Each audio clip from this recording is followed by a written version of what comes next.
That late summer afternoon was strangely calm, as the sun slowly set on the western horizon. The scent of paddy and the smell of the river's wet soil wafted through the village air. The small village was surrounded by dense green trees. It was a settlement of a few hundred people, with bamboo groves next to the houses, ducks and chickens in the courtyards, and a simplicity in every home like that of a humble hatam. No one far away knew the village's name, but those who lived there considered it a paradise. At the end of the day, people would sit in their courtyards, chatting, while the sound of children's laughter echoed through the paths. The river flowing by the village was their lifeline. Fishing, bathing, fetching water, everything revolved around it. At night, the entire village would be enveloped in a peaceful slumber under the glow of lanterns. But that night was not like any other.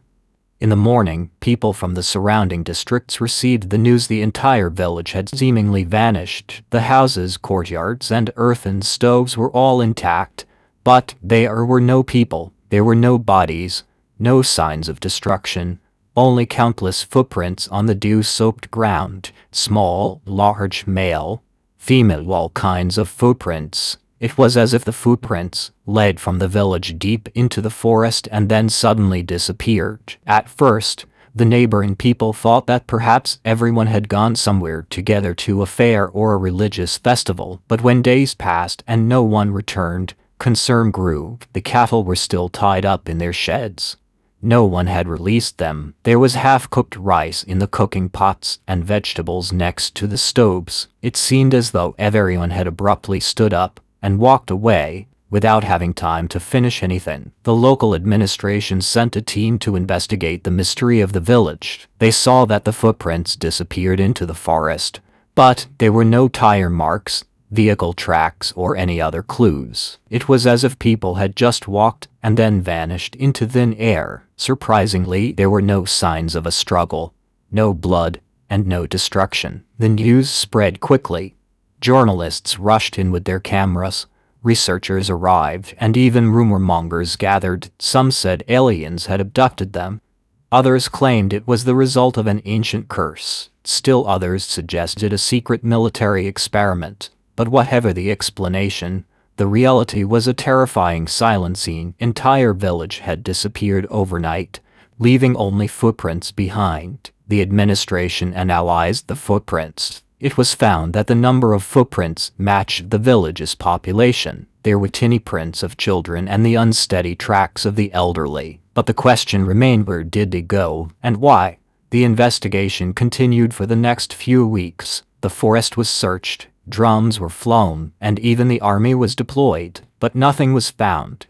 The place where the footprints ended was just a desolate spot with dry leaves and the shadows of trees. There was no human presence.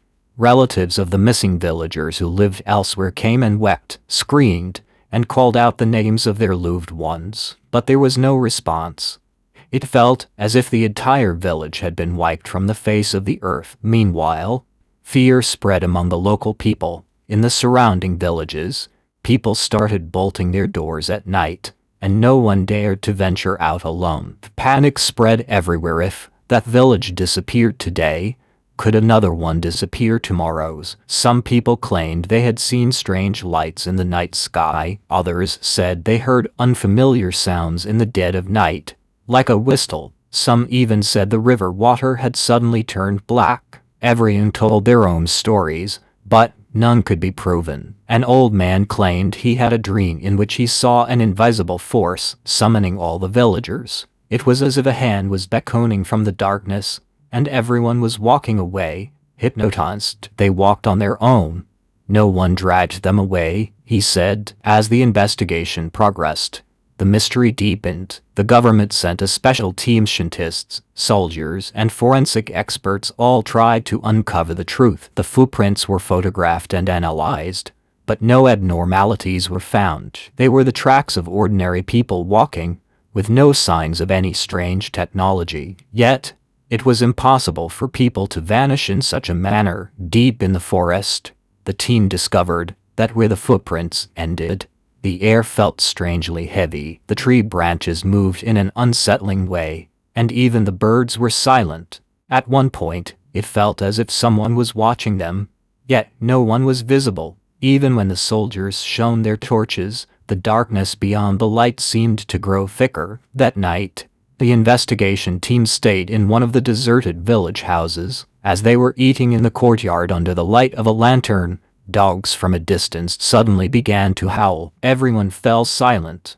A strange humming sound seemed to be coming from the direction of the river, like many voices whispering together. But when they went closer, there was nothing. The next morning, they noticed new footprints in the night's dew. But the village was empty, so who could have made them? The prints were small, like a child's, and they too disappeared into the forest. The investigation team trembled with fear. Were the villagers still somewhere nearby? Were they returning at night and leaving again? The news headlines read, "The vanished village returns like a ghost."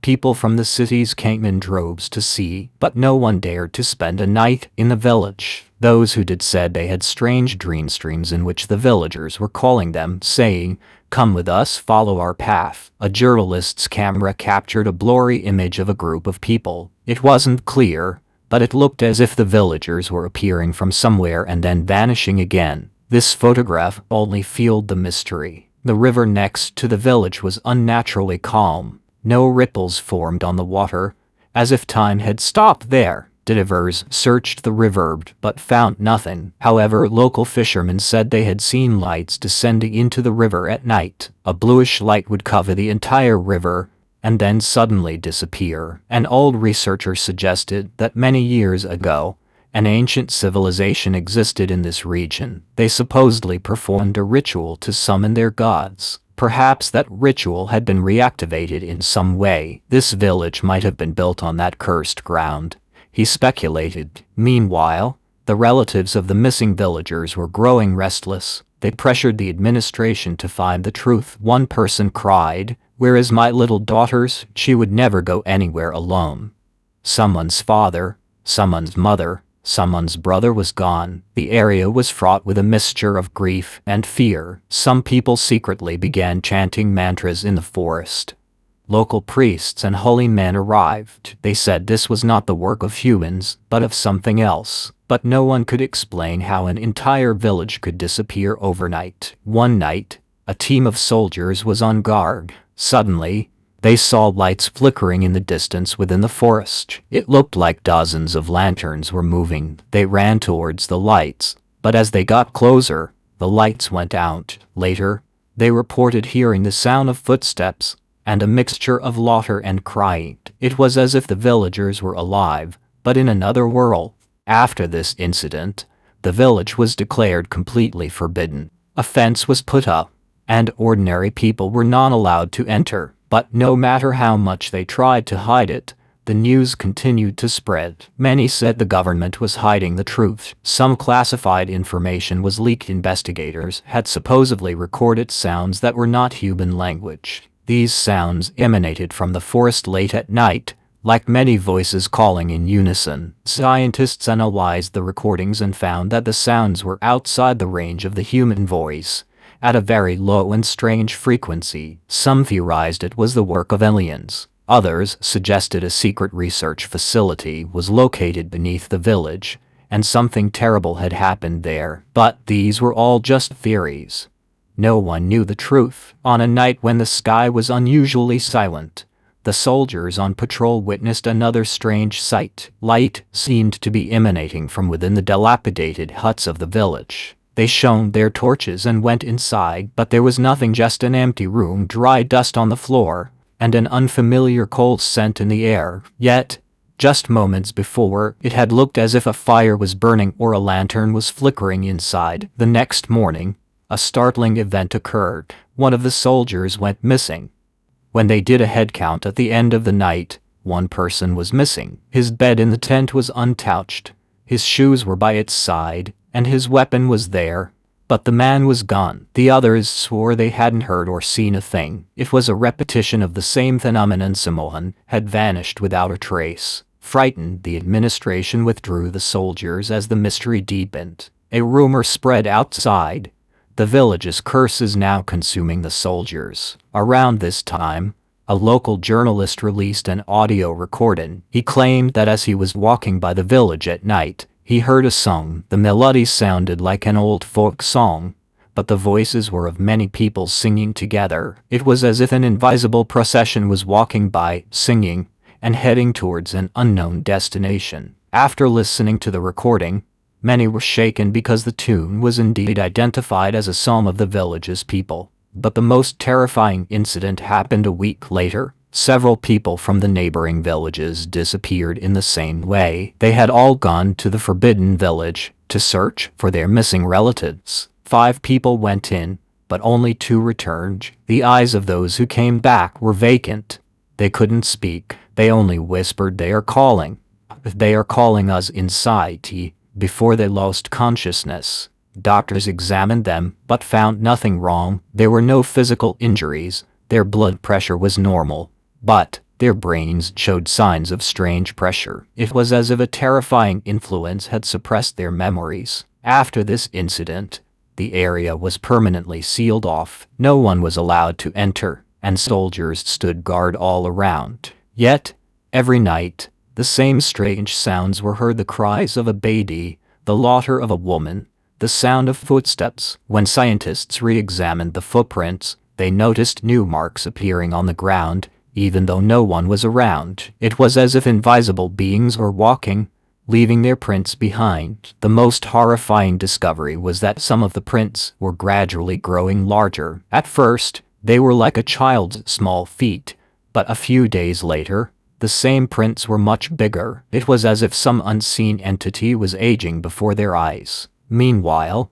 conspiracy theories spread in the city. Many claimed a secret military project was behind the incident. Perhaps experiments with time had been conducted there, and the villagers had been caught in the middle. Others said there was an ancient tomb under the river, and its desecration had brought down a curse. An old ascetic claimed that the people of this village had forgotten an ancient oath. Centuries ago, their ancestors had supposedly vowed never to cross to the other side of the river. But a few months ago, the new generation had crossed that boundary and awakened an unknown power. As the nights passed, the strange occurrences increased. Flashes of light were seen inside the village, as if someone was using a camera flash. The soldiers set up cameras one day, but the footage from the morning showed that the cameras had shut down on their own at the exact moment the flashes occurred. Everyone now understood that something was happening here that was beyond human comprehension. To some it was supernatural, to others, a scientific mystery. But the truth was that an entire village had vanished overnight, and their shadows still roamed this hearth. Days went by, but the mystery showed no signs of fading. The government, the army, and researchers all failed. The incident then created an international stir. Foreign researchers also came, because nothing like this had ever happened before in the world. A physicist arrived with a new theory. He said this area has entered a kind of time fracture. The footprints are real, but the villagers may no longer exist in this timeline. They have moved into another time. This theory stunned many. The scientist explained that the timeline is not always linear. Sometimes it folds. Perhaps this village had somehow fallen into one of those folds. That's why the villagers' footprints exist, but the people do not. They are alive in a parallel time, but they are not visible to our eyes. Then, an even stranger event occurred. One night, the guards suddenly saw the village come to life again. Lights were on in all the houses, people were sitting and laughing in the courtyards, and children were playing. But within a few seconds, it all vanished. It was as if they existed behind an invisible curtain, and occasionally that curtain tore, revealing the scene to us. These incidents one by one began to prove that the villagers were not dead. They were somewhere, perhaps just beyond our sight. Meanwhile, the river next to the village began to take on a strange appearance again. At night, a bluish light rose from the water. A team of scientists decided to go deep into the river. They sent divers with cameras. At the bottom of the river, they found a huge circular mark on the ground, as if some unknown machine had once been placed there. The divers said that when they stood in that spot, it felt like everything was spinning, and their bodies were losing balance. One diver fainted, and when he was brought up, he started uttering strange words in unfamiliar language, half song, half-whispered. No one knew the meaning of the language. But later, a linguist said that the words resembled an ancient dead language that people in this region used thousands of years ago. Now everyone was even more certain the village was entangled in an ancient mystery. Perhaps it was the curse of that civilization, or some ritual they had performed. But the ultimate turning point came one night. Suddenly, a collective light rose from the village towards the sky. The soldiers ran in fear, and the researchers turned on their cameras. It was seen that countless shadow figures were walking inside the village. They were slowly advancing through the forest. They were all leaving footprints, but the people themselves were as transparent as mist. As they got closer, they vanished. Seeing this, everyone understood they are here just outside our reality. They seemed to be trapped in another dimension. A few days later, an old man from a neighboring village suddenly saw one of the missing people. In the darkness of the night, he saw his brother standing there, but one who had disappeared in that village months ago. But his brother's eyes were empty, and on his lips was only one word: come. Then he vanished in an instant. After this testimony, the government decided that nothing more could be done. The entire area was permanently sealed off. The village's name was erased from the maps, as if such a village had never existed. But the people nearby now, the truth cannot be erased. At night, that song, those whispers, the cries of children can still be heard, and the footprints still appear in the morning. Even today, many say that those who disappeared did not die. They may be living in a parallel world, trapped in another time. Sometimes they return, become visible to our eyes, and then disappear again. And perhaps one day, when that fold in time opens again, the entire village will suddenly return as if nothing ever happened. But the question remains, will they still be humans, or will time and the invisible force have changed them in such a way that we will no longer recognize them? The village is still there, the soil, the houses, the bamboo groves, the river. Only the people are missing. All that remains are the footprints that appear in the morning dew and then vanish again. And people still whisper a village disappeared overnight, it leaving only footprints behind.